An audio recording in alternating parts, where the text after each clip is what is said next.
তো আজকে আমি আমার দেশের বাড়িতে গিয়ে কি করলাম এবং দেশের বাড়িতে কেন আমি চলে আসছিলাম, তো তার কারণ দেখবেন আজকের ভিডিওতে। আসসালামু আলাইকুম এভরিওয়ান, কি খবর আপনাদের? তো আশা করি আপনারা সবাই ভালো আছেন। তো আজকে আমার এটা হচ্ছে আমার 45 দিনের চ্যালেঞ্জে আপনার হচ্ছে 5 নাম্বার ভিডিও। অলরেডি আমার 4টা ভিডিও চ্যানেলে আপলোড আছে। তো আমার হচ্ছে আমার মাঝখানে কয়েকদিন গ্যাপ গেছিল, কজ আমি একটু বিজি ছিলাম আর কি।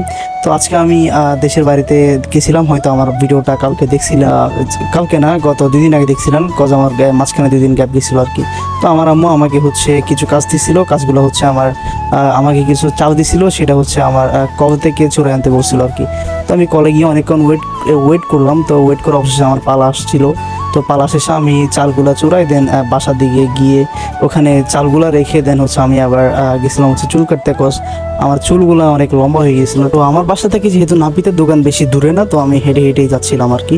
তো অবশেষে আমি নাপিতের দোকানে পৌঁছে তারা আমি বুঝিয়ে দিলাম আমার কেমনে চুল কাটতে হবে।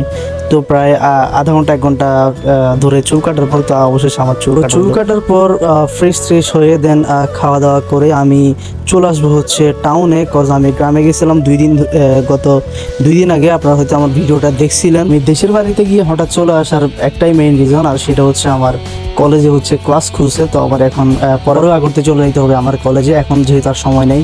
তো আমি হচ্ছে বাসা থেকে টাউনে যাওয়ার জন্য আমি প্রথমে মেইন রোডে গিয়ে একটা সিএনজি নিয়ে নিলাম, বিকজ আমার মাঝপথে একটা কাজ আছে। আমার মামি আমাকে কিছু জিনিস দিয়েছে, তো আমি ওখান থেকে আমাকে দেওয়া জিনিসগুলো নিয়ে দেন আমি হেঁটে হেঁটে আমাদের ওখানে বাস স্ট্যান্ডে গিয়ে বাসে উঠি আর কি। তো ওখানে বাসে উঠে দেন অনেকক্ষণ ওখানে দাঁড়াই। তো গিয়ে হচ্ছে একটা যাওয়ার পথে আমি একটা মারাত্মক ভিউ দেখতে পাই, যেটা আপনারা এখন স্লো মোশন দেখবেন।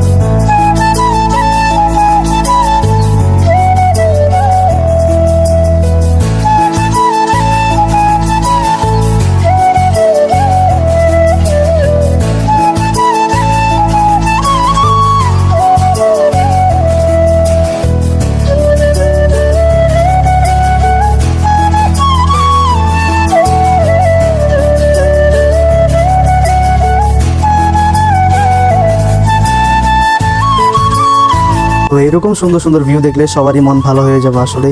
তো আপনারা যদি এরকম সুন্দর সুন্দর ট্রাভেল ব্লগ আর ভিউ দেখতে চান, তাহলে অবশ্যই আমার ভিডিও নিচে কমেন্ট করে আমাকে জানাই। তো প্রায় অনেকক্ষণ গাড়িতে চড়ার পর অবশেষে বাস থেকে নেমে একটা অটোরিকশা নিয়ে বাসায় পৌঁছেছিলাম।